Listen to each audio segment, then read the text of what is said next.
할렐루야. 우리 좌우에 계신 분들하고 같이 한번 인사하시겠습니다. 사랑하고 축복합니다.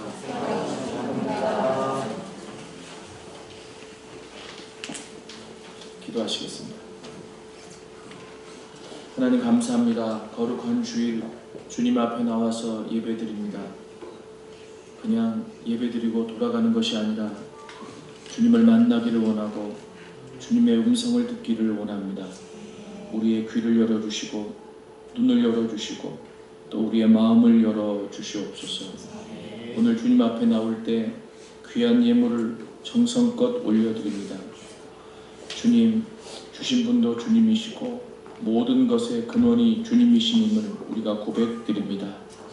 주님 일부를 떼어서 기도의 제목을 담아 그리고 또 마음을 담아 주님 앞에 정성껏 올려드리오니 기쁘게 받으시고 축복하여 주시옵소서. 한평생 살아가는 동안에 주님 이 물질이 우리를 좌지우지하지 않게 하여 주옵시고 물질을 정복하고 다스려갈 수 있도록 도와주시옵소서. 그리고 또 하나님 이 물질 때문에 죄짓거나 물질 때문에 어려워하지 않도록 도와주시고 주님 축복받아 주의 나라와 영광을 위해 마음껏 일할 수 있도록 도와주시옵소서. 오늘 말씀을 듣습니다. 이곳을 주의 보혈로 덮으시고 성령으로 운행하여 주시옵소서. 예수님의 이름으로 기도드렸습니다.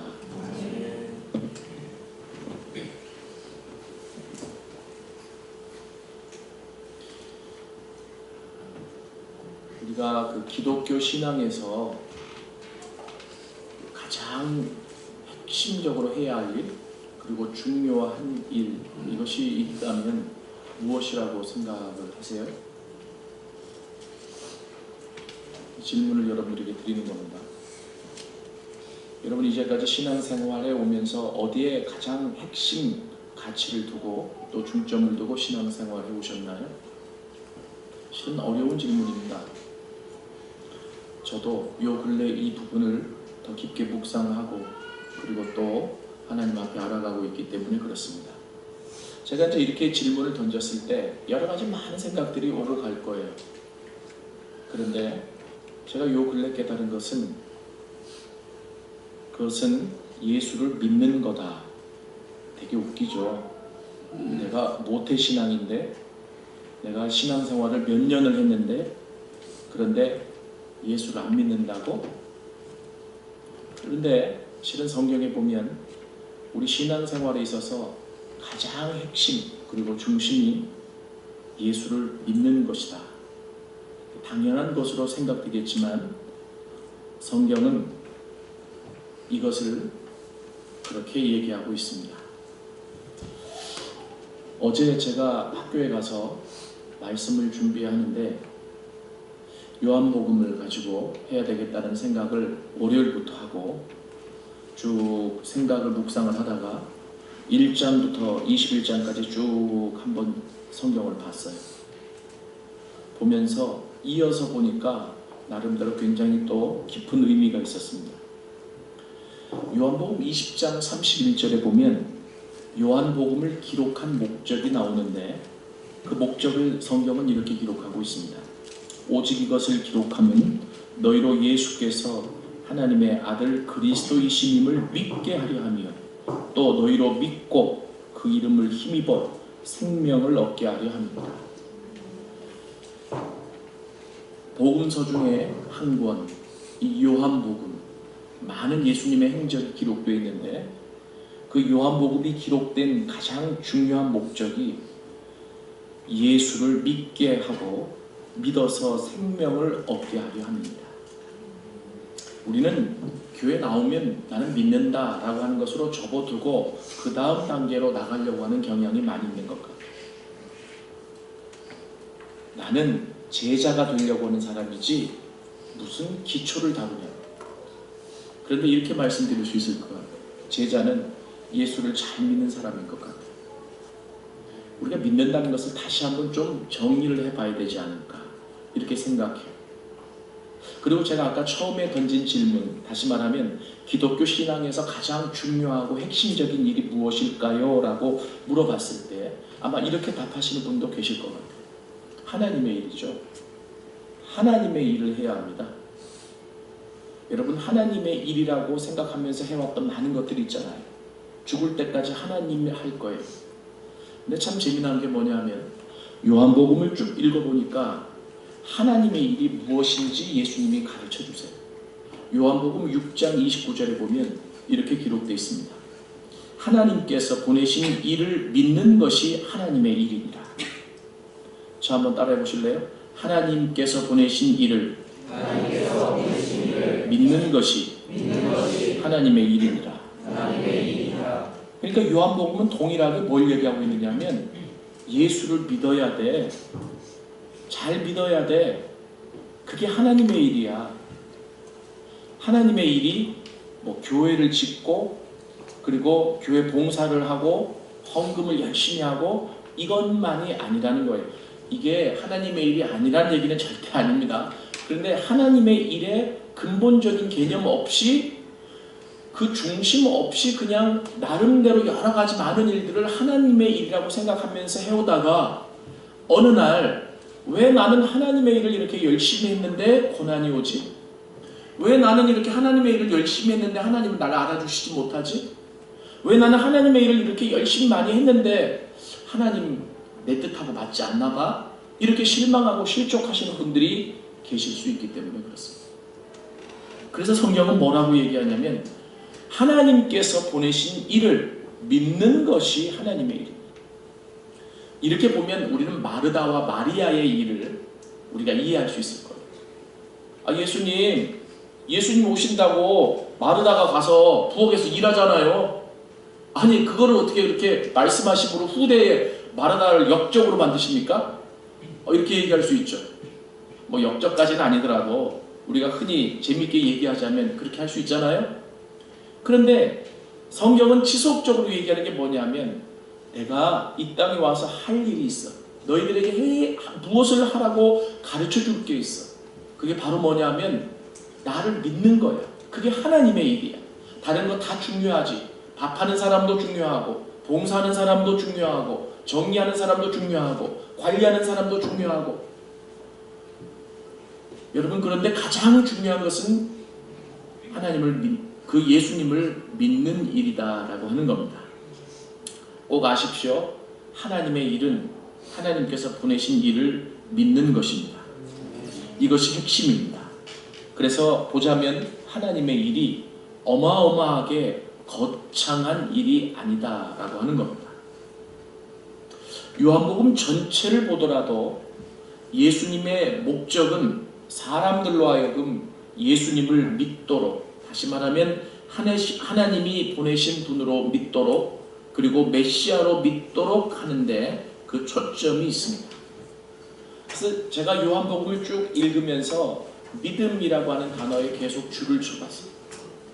그런데 재미난 것은 예수님이 요한복음 2장에 첫 번째 기적을 베푸시죠.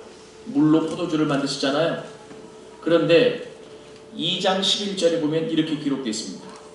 예수께서 이 첫 표적을 갈릴리 가나에서 행하여 그의 영광을 나타내시매 제자들이 그를 믿으니라. 다시 말하면 예수님이 하나님이 보내신 사람이고 그분이 메시아이심임을 믿는 것이 신앙의 핵심인데 무슨 근거로 믿어요? 어떻게 믿어요? 알 수가 없잖아요. 그래서 그 예수님이 이 땅에 오셔서 표적을 행하시고 기적을 베푸시고 그리고 많은 일들을 나타내신 이유가 있는데 그것은 예수를 믿도록 하기 위함이다라고 하는 것입니다. 이 말 거꾸로 얘기하면 표적이 우리 신앙생활에 중요하기도 하고 기적이 필요하기도 하고 하나님의 은혜가 날마다 주어져야 되지만 그것으로 만족하면 안 된다라고 합니다. 그것은 무엇을 위해서 하나님이 주시는 거냐면 예수를 믿을 수 있도록. 물론 제가 결론에 가서 이 예수를 믿는다는 게 뭐냐 제가 마지막 결론으로 한마디로 정리를 좀 하겠습니다만은, 이게 잘 정립이 안 되면 기적을 경험하고도 표적을 경험하고도 시간이 지나면 다시 원위치로 가서 예전에 있었던 내 모습 그대로 또다시 하나님 앞에 나오는 경우가 많아요. 저는 물론 저에게도 적용되는 말이죠. 내가 너에게 얼마나 많은 기적을 보여줬느냐, 내가 너에게 얼마나 많은 은혜를 주었느냐, 얼마나 많은 표적을 보여주었느냐, 하나님이 묻지 않으실까요? 요한복음 2장 33절에도 보면 6월절에 예수께서 예루살렘에 계시니 많은 사람들이 그의 행하시는 표적을 보고 그의 이름을 믿었다, 이렇게 나와 있습니다.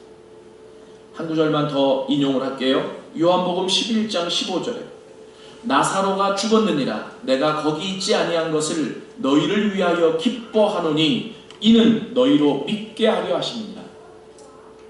무슨 말이냐면, 지금 예수님이 계신 곳과 나사로가 계신 곳이 멀어요. 근데 소식이 들리는데 나사로가 죽었다는 거예요. 그래서 제자들을 데리고 그리로 가자는 겁니다. 가자고 얘기하시는데 예수님이 뭐라고 말씀하시냐면, 내가 나사로가 있었던 곳에 함께 있지 아니한 것을 기뻐하는데 왜 그러냐? 이는 너희로 하여금 믿게 하려 합니다. 아니, 뭔 소리야? 이게 믿는다라고 하는 것에 초점이 맞춰지지 않으면 이게 무슨 말인지 잘 이해가 안 가는 거예요.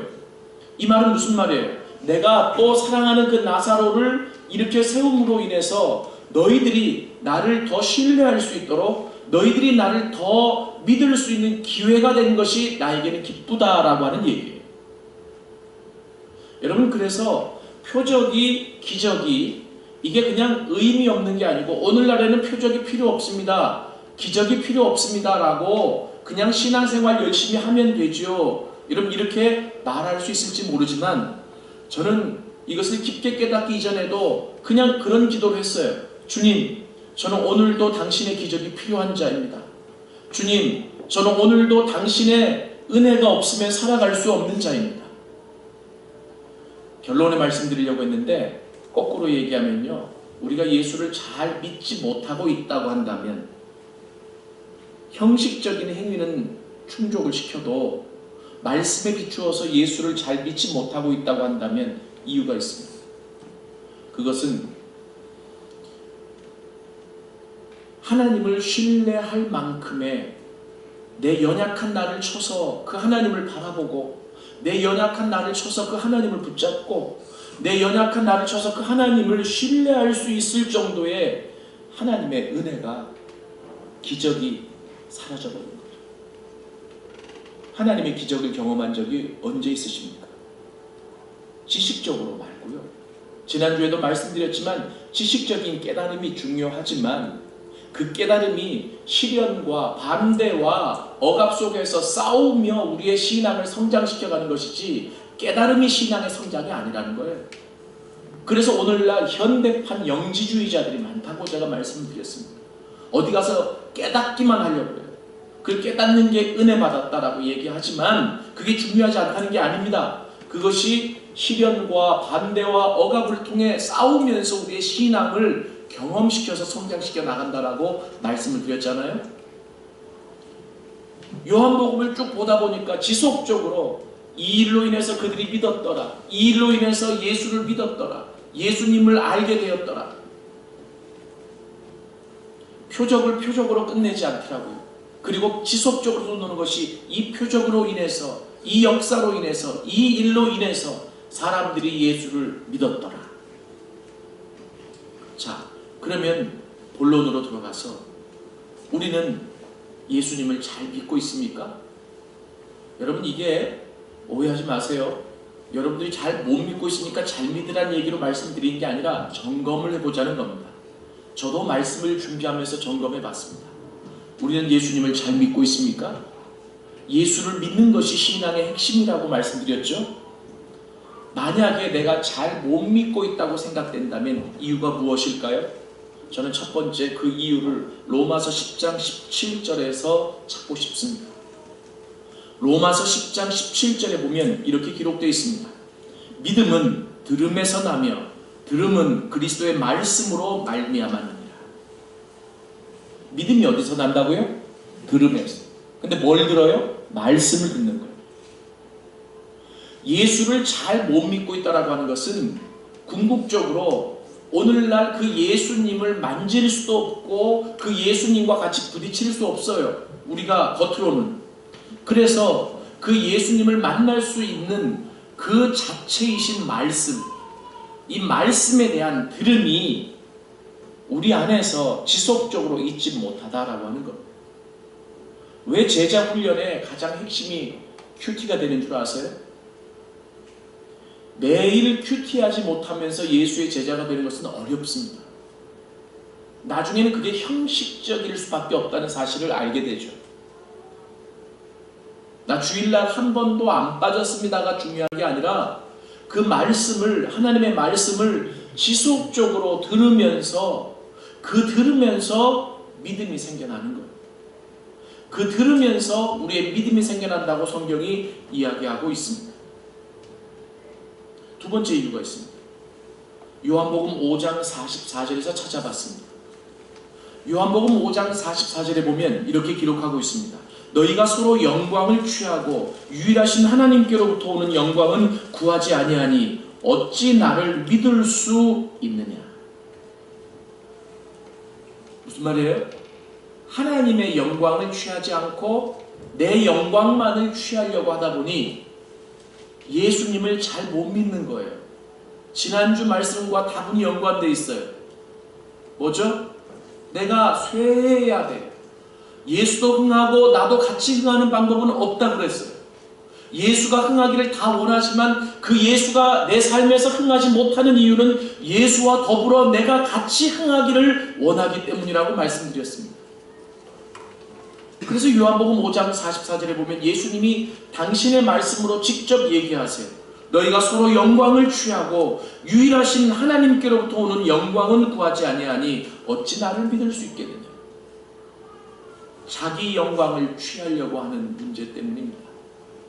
그러니까 예수 때문에 내가 좀 잘 되고 예수 때문에 내가 좀 복받고 예수 때문에 내가 좀 더 형통해지기를 원하는 마음이 있는데 그게 잘못된 건 아니에요. 근데 순서를 알지 못하면 결국 예수님과 같이 내가 같이 흥하려고 하다 보니까 이게 결국은 10년이 돼도 20년이 돼도 모태신앙이 돼도 나 예수 잘 믿습니다라고 얘기를 감히 할 수 없는 상황까지 우리를 몰아가고 있는 것은 아닌가라는 생각을 해보게 됐습니다. 그러면 성경에서 예수님을 믿으면 믿는다는 것이 무엇을 얘기하고 있는지, 제가 요한복음에서 예수님이 당신의 입으로 예수를 믿으면 이렇게 된다, 예수 믿는 것은 이런 거야 라고 얘기하는 것에 밑줄을 긋고 옮겨 적었습니다. 그게 한 16, 17개가 되는데요. 오늘 설교는 그냥 이거예요. 이게 핵심이니까 그냥 한번 들어보세요. 예수님의 말씀입니다. 요한복음 1장 12절 오늘 같이 읽었죠. 영접하는 자 곧 그 이름을 믿는 자들에게는 하나님의 자녀가 되는 권세를 주셨으니. 무슨 말이냐면 우리가 이렇게 생각해요. 하나님의 자녀, 예수 믿으면 하나님의 자녀가 돼. 우리가 여기까지 잘 알아요. 근데 유심히 성경을 보니까 뭐라 그랬냐면 자녀가 되는 권세라 그랬어요. 그죠? 권세를 주십니다. 자, 자녀도 권세를 누리는 사람이 있고 못 누리는 사람이 있어요. 아빠 돈 줘. 왜 줘야 되는데? 아빠니까. 아빠는 다 줘야 돼? 줘야지 당연히. 처음엔 너무 당돌해서 한 대 꿀밤을 먹이고 싶은데 결국은 얘기하다 보면 논리적으로 맞지 않아도 주게 돼 있어요. 지 권세 지가 찾아 먹는 거예요. 그죠? 때로는 아빠, 내가 오늘 아빠를 위해서 맛있는 걸 준비했어요 하고 집에 갔더니 맛있는 걸 준비 딱 해놓고 그런데 내가 좀 필요해요. 방법은 여러 가지가 있어요. 그런데 아무리 자녀가 돼도 말 한마디 안 썩는 자녀도 있을 수 있습니다. 전화 한 번 안 하는 자녀도 있을 수 있습니다. 자녀만 되면 뭐예요? 권세를 못 누리는. 그래서 지금 예수님이 말씀해 주셨어요. 나를 믿는 것은 자녀가 되는 권세를 갖는 거야 라고 얘기해 주셨죠. 요한복음 3장 15절에는 이렇게 기록되어 있습니다. 그를 믿는 자마다 영생을 얻게 하려 하십니다. 왜 믿어야 되는데? 예수 왜 믿어야 되는데? 영생을 얻게 하려. 요한복음 3장 16절에는 또 이렇게 기록되어 있습니다. 하나님이 세상을 이처럼 사랑하사 독생자를 주셨으니 이는 그를 믿는 자마다 멸망치 않고 영생을 얻게 하려 하십니다. 같이 영생, 믿어야 될 이유를 요한복음에서 가장 많이 설명한 답 중에 하나가 영생이에요. 영생, 영원한 생명을 주시기 위해서. 근데 3장 16절에는 더불어 뭐라고 얘기하냐면 영생만 얻는 게 아니라 멸망치 않아 라고 이야기하고 있습니다. 요한복음 3장 18절에는 이렇게 얘기하고 있습니다. 그를 믿는 자는 심판을 받지 아니하는 것이요 믿지 아니하는 자는 하나님의 독생자의 이름을 믿지 아니하므로 벌써 심판을 받은 것입니다. 3장 36절에는 이렇게 얘기하고 있어요. 아들을 믿는 자에게는 영생이 있고 아들에게 순종하지 아니하는 자는 영생을 보지 못하고 도리어 하나님의 진노가 그 위에 머물러 있느니라. 믿음으로 하나님과의 관계가 회복되어 진노가 풀어지고 화목해 되어지는 게 이게 신학적으로나 성경적으로나 신앙의 핵심이잖아요. 그런데 믿지 못하면 하나님의 진노가 그 위에 머물러 있다라고 성경이 얘기하고 있습니다. 요한복음 5장 24절에는 이렇게 기록되어 있습니다. 내가 진실로 진실로 너희에게 이르노니 내 말을 듣고 또 나 보내신 이를 믿는 자는 영생을 얻었고 심판에 이르지 아니하나니 사망에서 생명으로 옮겼느니라. 6장 44절 내 아버지의 뜻은 아들을 보고 믿는 자마다 영생을 얻는 이것이니 마지막 날에 내가 이를 다시 살리리라. 6장 47절 진실로 진실로 너희에게 이르노니 믿는 자는 영생을 가졌나니. 자, 이 영생에 대해서 쭉 나오다가 7장에 조금 뉘앙스가 다른 말이 나옵니다. 7장 38절 나를 믿는 자는 성경의 이름과 같이 그 배에서 생수의 강이 흘러나오리라. 실은 이 말씀을 전해야 되겠다라고 생각하는 이유가 있습니다. 저 학교 이제 교역처장을 맡아서 모든 예배를 주관하고 있는데 화요일 아침에 교직원 체포를 드립니다. 제가 이제 사회를 보는데 대학 원장이신 교수님이 나오셔서 설교를 하시는데 좀 도전이 됐습니다. 저희 학교가 이제 5월 달에 총장 선거가 있습니다. 그러다 보니까 이게 이제 대학마다 총장 선거가 있으면 소공화국인 것 같아요. 너무 좀 이렇게 누가 총장이 되고 막 이런 문제 때문에 뭐 여러 가지 마음이 깨지고 아프고 이런 뭐 여러 가지 불신의 루머도 떠돌아다니고 제가 참 마음이 많이 아프더라고요. 그런데 그분이 설교를 하시면서 뭐라고 말씀하시냐면 믿음도 들음에서 나고 불신도 들음에서 나는데 잘된 정보를 들으면 믿음이 나고 그렇지 않으면 불신 나온다. 그러면서 성경에서 믿는 것에 대해서 뭐라고 얘기하냐. 나를 믿는 자는 성경의 이름과 같이 그 배에서 생수의 강이 흘러나오리라고 얘기하고 있습니다. 몇 구절을 됐어요. 그런데 그 구절을 딱 듣는데 제 마음속에 나 예수를 믿는 거에 대해서 제가 한 1년 전부터 계속 책을 써가고 있다 그랬잖아요. 예수를 믿는다는 것은. 그런데 요한복음 6장 38절에 나를 믿는 자는 성경의 이름과 같이 그 배에서 생수의 강이 흘러나옵니다. 이 말은 무슨 말이에요? 예수님 믿으면 그 배에서 생수의 강이 흘러나리라라고 말씀하시는 거 아니에요? 나는 그 믿는 거에 대해서 책을 쓰고 있는데 더 고민하고 묵상하고 있는데 이 말씀을 와서 딱 부딪히면서 야 하도균 너 배에서 생수의 강이 흘러나오고 있느냐? 예수님이 뭐라고 말씀하셨어? 믿으면 나를 믿으면 그 배에서 생수의 강이 흘러난다고 그랬잖아. 여기에 딱 부딪히더라. 그러면서 많은 생각들 하루 종일 예수를 믿는 것, 예수를 믿는 것. 그럼 성경에서 예수님은 직접 뭐라고 얘기하고 계시는가? 이 부분에 관심을 더 쏟게 됐어요. 그래서 이 요한복음은 사복음서 가운데 특별히 네가 믿었으니까 영생을 가졌어 라고 하는 의미의 과거적인 의미에서 복음의 핵심을 기술하고 있는 책이거든요. 그래서 이 요한복음을 뒤지기 시작했어요. 예수님은 당신의 입으로 당신의 말씀으로 믿는 것을 어떻게 얘기하고 있는가. 여러분, 그래서 제가 생각할 때 이런 책을 쓰면서 답답했던 것이 예수를 믿는 것은 이런 거예요. 내 말로 신학적으로만 풀어갈 수 없잖아요. 예수님 당신이 하신 말씀으로 푸는 것이 핵심이잖아요. 근데 그 예수님은 당신의 입으로 뭐라고 말씀하셨느냐면 예수를 믿는 자는, 나를 믿는 자는 성경의 이름과 같이 그 배에서 생수의 강이 흘러나. 학교가 지금 총장선거를 앞두고 힘들고 어려워도 네 배에서 생수의 강이 흘러나면 너를 통해서 많은 사람들이, 죽었던 사람들이 살아나고 회복되고 일어나야 되는 거 아니야? 너 그거 못 훈련해 보내고 있으면 너 책을 써도 예수 잘 믿는 거 아니야? 이런 생각들이 제 안에 깊이 들기 시작합니다. 그렇구나. 자, 이건 예수님이 그 사람들에게 믿게 만들어주기 위해서 얘기하시는 거예요. 나를 왜 믿어야 되는 줄 알아? 예수인 나, 메시아인 나를 왜 믿어야 되는 줄 알아? 그런데 여러 다른 앵글로 각도로 예수님 설명하시는데 7장에서는 너희의 배에서 생수의 강이 흘러나와야 되기 때문이야 라고 얘기하십니다. 8장 24절에 보면 너희가 만일 내가 그인 줄 믿지 아니하면 너희 죄 가운데서 죽으리라 라고 얘기하십니다. 그리고 11장 25절 26절 또 다른 앵글에서 아주 중요한 말씀하세요. 나는 부활이요 생명이니 나를 믿는 자는 죽어도 살겠고 무릇 살아서 나를 믿는 자는 영원히 죽지 아니하리니 이것을 내가 믿느냐?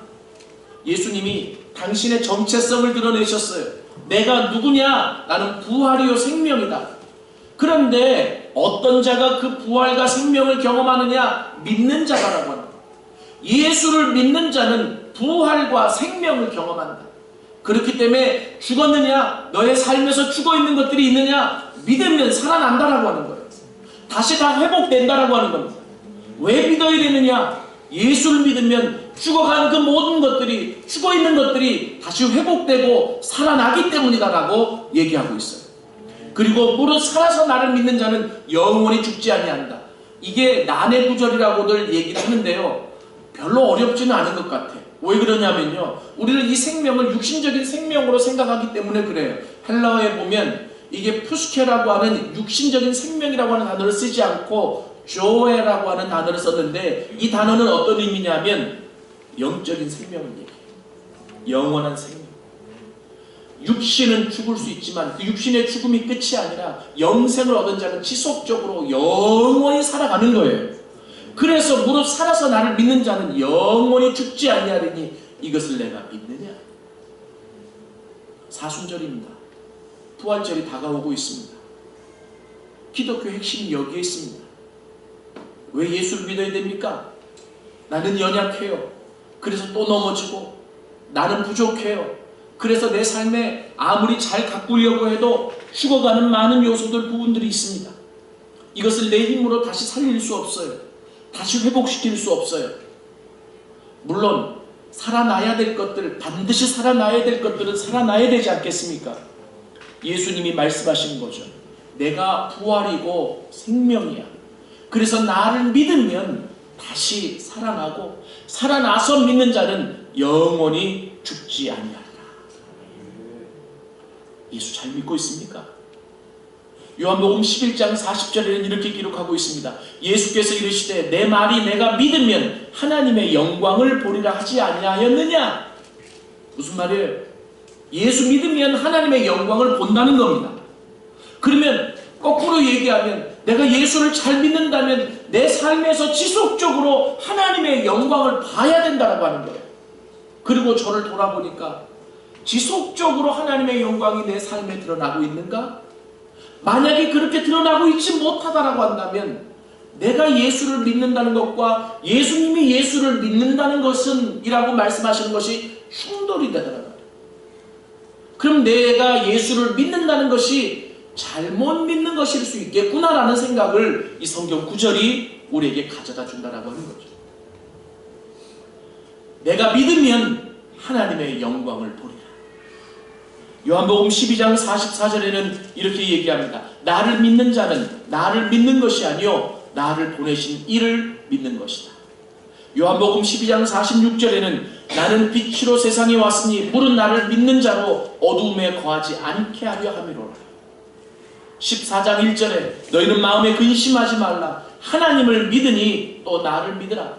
이 말은 거꾸로 얘기하면 예수 믿으면 마음속에 근심하지 않아도 된다는 거예요. 마음속에 근심이 많고 걱정이 많다라고 하는 것은 예수님을 제대로 신뢰하지 못하고 있다라고 하는 반증일 수 있다는 겁니다. 마지막으로 요한복음 14장 11절 12절에 보면 이렇게 기록하고 있습니다. 내가 아버지 안에 거하고 아버지는 내 안에 거하심을 믿으라. 그렇지 못하겠거든 행하는 그 일로 말미암아 나를 믿으라. 내가 진실로 진실로 너희에게 이르노니 나를 믿는 자는 내가 하는 일을 그도 할 것이요 또한 그보다 큰 일도 하리니 이는 내가 아버지께로 가미니라. 아멘. 하나님 예수님이 하신 일도 하고 예수님이 하지 못하는 일도 하게 됩니다. 어디에서? 예수를 믿는 믿음 안에서. 믿습니까? 실은 예수를 믿는다는 것 안에서 이 모든 것들이 설명되고 있습니다. 뭡니까? 예수를 믿는 것이 하나님의 일이야. 하나님의 일 따로 찾지 마. 예수를 믿는 게 하나님의 일이야 라고 얘기하시면서, 그리고 아까 우리가 읽었듯이 예수를 믿으면 영생을 얻고 예수를 믿으면 자녀의 권세를 누릴 수 있고 예수를 믿으면 생수의 강이 흘러나오고 예수를 믿으면 예수님보다 더 큰 일도 할 수 있고 예수를 믿으면 하나님의 영광을 보고 예수를 믿으면 죽어도 살아나고 살아서 믿으면 영원히 죽지 않냐는 역사가 이 안에 있다. 이것이 기독교다라고 하는 겁니다. 그래서 이 요한복음이 마지막 20장 31절에 이렇게 기록하고 있는 거예요. 오직 이것을 기록함은 너희로 예수께서 하나님의 아들 그리스도이심임을 믿게 하려며 또 너희로 믿고 그 이름을 힘입어 생명을 얻게 하려 함이니라. 왜 예수님이 오셔서 3년 반 동안 공생애를 다니시면서 그렇게 예수를 믿게 만드셨을까? 저는 전도자로 이것이 너무나 중요한 하나의 핵심 이론이 되었습니다. 그냥 사형리를 가지고 전도 폭발을 가지고 뭐 여러가지 알파 브릿지 전도 방법 그 안에 복음의 핵심은 담겨 있지만 방법만 가지고 전도하는 사람은 모르겠더라고요. 왜 전도해야 되는데, 왜 예수를 믿게 해줘야 되는데, 성경에서 예수님이 당신의 말로써 3년 반 동안 예수를 믿게 하신 이유를 추려보니까 나오는 거예요. 그냥 예수를 믿는다는 것은 교회에 입문하는 게 아닙니다. 예수를 믿는다는 것은 교회에 왔다 갔다 하는 출석만 하는 게 아닙니다. 정말로 예수를 제대로 믿으면 지금 말씀드린 이와 같은 일들이 일어난다는 거예요. 그러면 나는 믿었다고 하는데 이런 일들이 일어나지 않는다라고 하는 것은 뭐예요? 제대로 뭔가 지금 안 맞는 부분이 있다는 거예요. 제가 살이 좀 많이 빠졌죠. 뺐습니다. 한 10kg 뺐는데 요즘 점점 더 빠지고 있어서 좀 걱정이 되는데, 그런데요, 왜 뺐냐? 건강이 안 좋아서 뺐습니다. 그런데 어떻게 뺐느냐? 아무도 묻지 않지만 대답을 한다면 운동을 많이 했습니다. 왜냐면 건강이 안 좋다니까 죽으라고 해야죠. 뭐 간 쪽에 좀 지방간이 너무나 세가지고 그대로 두면 간 경화로 갈 수 있다고 해서. 근데 나이가 50이 됐는데 50이 넘었는데 간에 지방간이 쌓이면 그거는 보통에서 안 떨어진대요. 지방. 그 지방은 어떻게 되느냐? 태워서 없어요. 그래서 유산소 운동을 많이 해야 되고 뛰어야 됩니다. 그래가지고 제가 그만뒀던 테니스를 다시 하기 시작했습니다. 아침만. 제가 그래도 구력은 한 20년 가까이 되거든요. 치다 안 치다. 그래가지고 한 교수님, 좋아하시는 교수님하고 어디 테니스 클럽을 듣는데 그 클럽에 아침 7시부터 쳐요. 6시 반부터. 그래서 1시간, 뭐 1시간 반 이렇게 치는데, 그런데 거기에 이제 클럽 멤버가 한 8명, 9명 돼요. 맨날 게임을 하죠. 그런데 목사님들이 한 5명 그리고 이제 뭐 사업하시는 사장님과 2분 계시고 뭐 이래요. 그런데 이게 게임을 하다 보니까 맨날 치면 좀 이렇게 살 빼려고 그러다 스트레스를 받잖아요. 그래가지고 이걸 좀 어떻게 좀 잘할까. 근데 사람들이 그래요. 공을 잡고 쳐야지. 그 무슨 말이냐면 공이 딱 튀겨오면 공을 딱 자세가 안전된 상태에서 쳐야 된다는 거. 그 얘기는 백날 들었는데 나는 잡고 친다고 치는데 안 쳐지는 걸 어떡해. 그래가지고 제가 그랬어요. 잡고 치는 걸 한번 보여보세요. 그랬더니 그 사람이 잘 치더라고요. 그래서 화가 나서 제가 레슨을 좀 받아야 되겠다. 그래가지고 레슨을 가르쳐주는 선생님을 찾아갔어요. 그래서 공 좀 잘 치게 해준다. 그랬더니 저는 구력이 오래되니까 이게 얘기하면 뭔지는 이 메커니즘은 알아요. 그러니까 잘 설명만 해주면 돼. 설명해 주니까 내가 뭐가 잘못됐다는 걸 알겠어요. 그래서 알고 있는 지식 가운데 이 지식이 있어야 확신이 생기고, 확신이 생겨야 스윙도 제대로 나오거든. 이게 똑같아요. 아무리 설명해줘도 그거 그대로 못합니다. 이게 어떻게 돌아가는지 뭐 메커니즘이 이해가 되어지고 이렇게 치면 되겠다라는 확신이 돼야. 그런데 그 쳤는데 안 돼요. 왜 안 되는가 봤더니 제가 고질적으로 붙어있는 제 습관 때문에. 그래서 코치가 딱 집어주더라고요. 내가 이렇게 하라고 그러지 않았습니까? 나 그렇게 했는데요? 그렇게 안 했습니다. 했어요. 안 했습니다. 했어요. 그럼 나한테 왜 배워요? 그럼 제가 뭘 못했는데요? 금방 꼬리를 내리고 물어봤더니 지금 당신은 여기서 공을 잡고 쳐야 되는데 그냥 몸부터 나가잖아요. 딱 스탠스를 잡고, 그리고 정타를 맞춰줘야 돼요. 정타를 맞춰주고 팔 끝까지 쫙 뻗으세요. 그래서 그 코치가 말하는 대로 이거 처음에 배울 때 다 배웠던 건데 내가 이게 안 된다고요? 그래, 다시 해보자. 그리고 맞춰서 했더니 잘 맞더라고요. 그리고 정타에 맞으니까 공이 힘있게 쫙쫙 나가더라고요. 그 다음부터 사람들이 내 공을 잘 못 받더라고요. 그리고 연전연승하기 시작하더라고요. 깨달았어요. 뭘 깨달았냐면 나도 모르는 사이에 나한테 익숙해진, 머릿속으로는 아는데 나한테 익숙해진 습관이 있구나. 이게 점검이 되어져야 되겠다.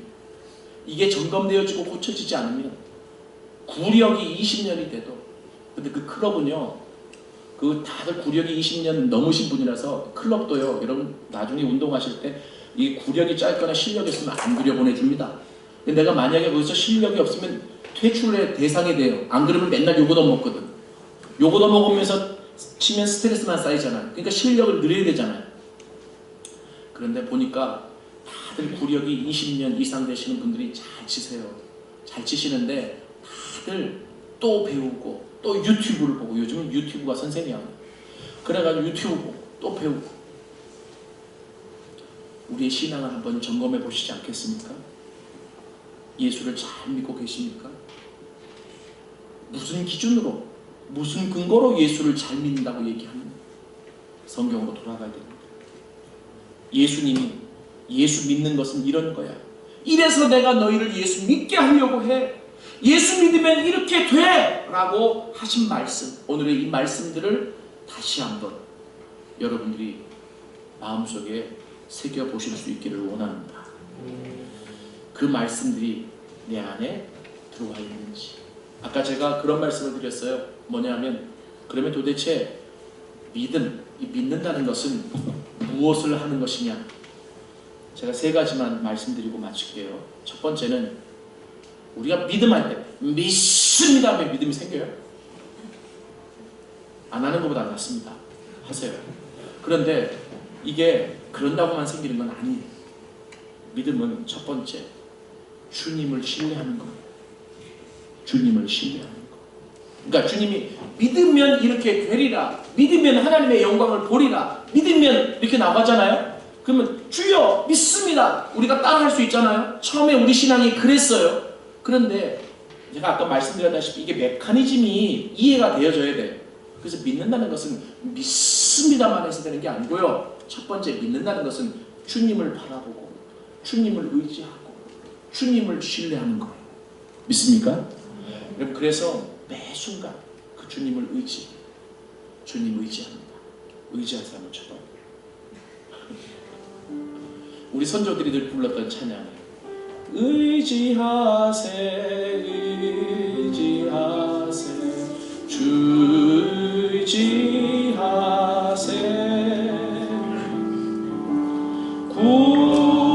구하시네 구하시네.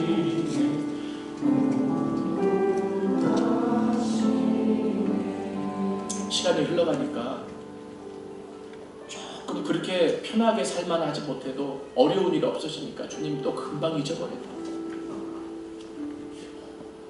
어려운 일이 생길 때는 금식도 하고 철야기도도 하는데 뭐 넉넉하진 않아도 어려움만 없어지면 또 세상 보고 내 자신을 신뢰하고 있는다는 것은 주님을 바라보고 주님을 신뢰하는 거예요. 두 번째는 그게 같이 가야 돼. 뭐냐면 나를 내려놓는 거예요. 지난주 설교 말씀처럼 세상의 것들을 포기하는 거예요. 그래야 이게 같이 가요. 주님 신뢰합니다. 주님만 나의 힘입니다.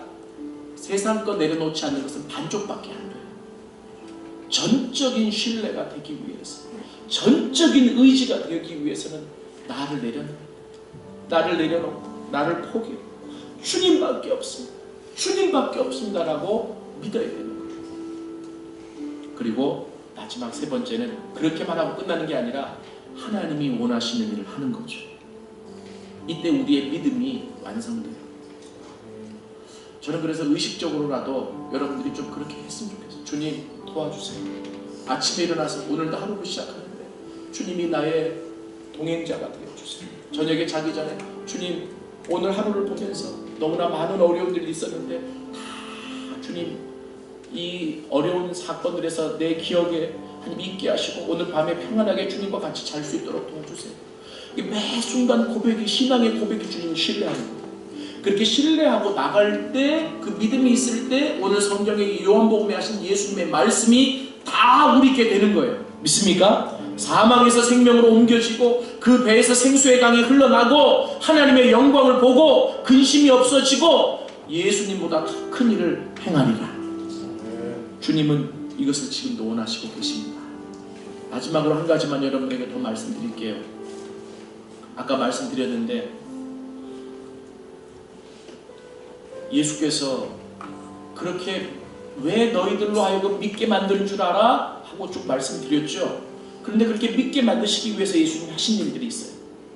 기적을 베푸시고 표적을 베푸시고 그리고 남들이 하지 못하는 일들을 행하시면서 이거 뭐예요? 다른 사람이 볼 때는 기적과 표적이야. 그런데 그것을 당하는 입장에서는 당한다는 표현이 그렇지만 그것을 경험하는 입장에서는 은혜입니다. 그죠? 하나님은 지금도 우리에게 은혜 주시기 원합니다. 그 은혜가 있어야 주님을 더 신뢰하게 되는 것 같아요. 누가 나한테 빵 하나 사주고 맛있는 빵 하나 사주고 사랑해? 그러면 그 사람에 대해서 더 좋은 마음이 가지 않아요? 미안해요. 빵으로 표현해주세요. 뭔가 나한테 좋은 거를 줬을 때 주님은 지금도 그래서 하나님 믿음이 성장하기를 원합니다. 믿기를 원합니다. 라고만 얘기하지 말고 거꾸로 보자면 이 메커니즘이에요. 은혜가 떨어졌을 때 은혜가 내 삶에서 멀찌감이 있을 때 하나님의 기적이 멀찌감이 있을 때 교회 생활은 하는데 예수를 잘 믿고 있는 것은 아닐 수도 있다는 생각을 하셔야 돼요. 여러분 우리의 배에서 생수의 강이 흘러날 수 있기를 원합니다.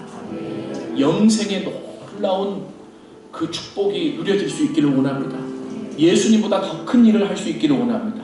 그래서 이 시간 마지막 찬양 하나 부르려고 해요. 은혜 아니면 나서지 못하네.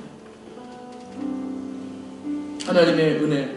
하나님 제가 지금 말씀 듣고 예수 잘 믿어보려고 결단하지만 내가 나를 믿을 수 없기에 하나님 금방도 무너질 수 있습니다.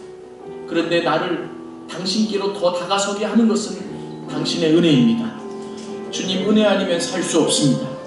예수를 믿게 하시기 위해 기적을 보여주시고 표적을 보여주신 주님, 돌같이 굳은 내 마음 녹여주시기 위해 당신의 은혜가 필요합니다. 당신의 기적이 필요합니다. 그럼에도 불구하고 내 힘으로 살아갔습니다.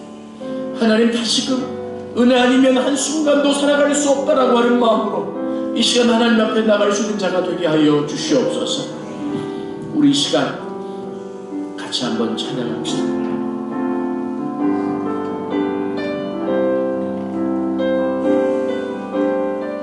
우리 후렴만 부릅시다. 은혜 아니면.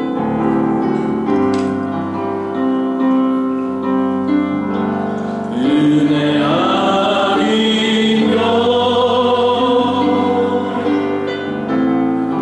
나서지 못하네. 십자가의 그 사랑 은혜 아니면 나서지 못하네.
집도 10년이 되고 20년이 되면 점검을 합니다. 건축물도 오래되면 점검을 합니다. 안전 점검을 합니다. 근데 예수 한번 믿어놓고 내 신앙이 바로 가고 있는지 점검을 하십니까? 우리의 믿음이 온전한 믿음인지 점검을 해보십니까? 오늘 예수님이 말씀하십니다. 나를 믿는 자는 성경의 이름같이 그 배에서 생수의 강이 흘러나리라. 제가 이 말씀에 부딪혔습니다. 내 배에서 생수의 강이 흘러나오고 있는가? 믿으면, 그래서 믿게 하시려고 하셨는데, 나는 믿는다고 하는데 왜 내 배에서 생수의 강이 그렇게 흘러넘치지 못하는가? 믿으면 하나님의 자녀가 된다. 그리고 자녀의 권세를 누린다라고 말씀하셨습니다. 이것 때문에 믿게 하시려고 하신 거예요. 믿으면 죽어도 살고, 그리고 살아서 믿는 자는 영원히 죽지 아니한다. 믿으면 하나님의 영광을 본다. 믿으면 나보다 더 큰 일을 행하리라. 예수 잘 믿고 있습니까? 주님, 우리의 믿음을 점검하며 당신의 은혜로 말미암아 다시금 주님만을 바라볼 수 있는 자가 되게 하시고, 내 것을 내려놓고 주님의 일을 행하는 자가 되게 하시옵소서. 이 시간에 통성으로 같이 한번 기도하시겠습니다. 살아계신 아버지 하나님, 이 시간에 하나님 아버지 하나님, 우리의 신앙을 아버지 하나님 도와주시옵소서. 하나님, 모태 신앙이고 기독교인 되고 3되고 4되고 하나님, 이것이 중요하지만 우리의 신앙을 돌아보는 것을 점검하며 아버지 한번 다시 한번 이제는 예수를 믿으시고 내가 믿는 것과 아버지가 믿게 하시려고 하시는 이유가 맞다. 하나님, 그 놀라운 결과들이 나를 통해서 흘러나갈 수 있도록 하나님 도와주시기를 간절히 바랍니다. 하나님 도와주시옵소서. 하나님 도와주시옵소서.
살아계신 주님, 우리의 믿음을, 우리의 신앙을 점검하게 하여 주시옵소서. 내가 예수를 믿는 것과 예수님께서 믿게 하시려고 하시는 그 이유와 목적이 부합되게 하시옵소서. 그래서 만약에 그것이 일치하지 않는다면 내 신앙을 점검하고 내 믿음을 점검하고 어디가 잘못됐는지 보게 하시옵소서. 주님의 말씀이 옳지 않습니까? 믿으면 이런 일이 일어난다, 이래서 믿게 하는 거야 라고 하신 그 말씀이 우리의 삶에서 다시 한번 경험되어지고 지속적으로 누려질 수 있도록 도와주시옵소서. 주님, 혹여나 알지만 우리의 마음이 돌처럼 굳어서 주님의 은혜를 간구하지 못합니다. 주님이 은혜를 주시지 않으면 믿음을 실천할 수 없을 정도로 밑바닥에 있는 인생들이 있습니까? 주님은 어느 한 영혼도 포기하지 않으시오니 주님, 은혜를 허락하여 주시옵소서. 은혜를 부어 주옵소서. 기적을 주옵소서. 표적을 주옵소서. 그 기적과 표적의 의미가 있는 것이 아니라 주님을 믿게 하기 위함입니다. 주님, 도와주시옵소서.